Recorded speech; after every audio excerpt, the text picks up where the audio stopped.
Your doctor has recommended that you undergo a ureteroscopy. During this procedure, a ureteroscope with a tiny fibre optic camera is inserted through the urethra and bladder into the ureter or kidney. Ureteroscopy is used to remove kidney or ureteric stones and enables a direct view of the ureter and kidney to confirm or rule out other abnormalities. This animation shows the removal of a kidney stone. Ureteroscopy is typically performed with the patient under general anaesthesia. A small tube is passed through the urethra into the bladder, and from there up into the ureter and into the kidney. A contrast study may be performed to assess the anatomy of the renal collecting system before stone removal. A contrast agent, or dye, is administered through the tube into the ureters. X-ray images clearly outline the urinary channel and exact position of the stone.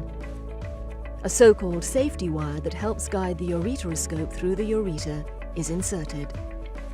Depending on the location of the stone, a rigid or flexible ureteroscope is passed through the urethra into the bladder, following the safety wire into the ureter, the small tube that drains urine from the kidney to the bladder. Once the stone is located, it may be pulled out directly with a so-called stone basket, or a laser is used to break the stone into smaller pieces before extraction using the basket.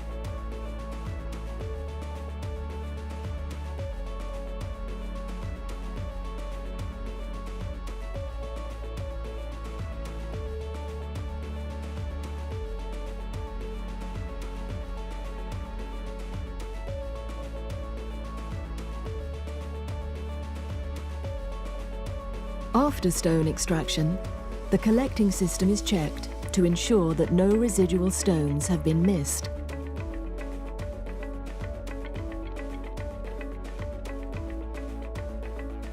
Your doctor may place a temporary small tube, called a stent, within the ureter at the end of the procedure to ensure that swelling does not block the drainage of the urine. A catheter, which is a tube placed through the urethra into the bladder, may be used to drain the bladder. This catheter remains in place with the use of an inflated balloon. The catheter and stent are usually removed shortly after the procedure.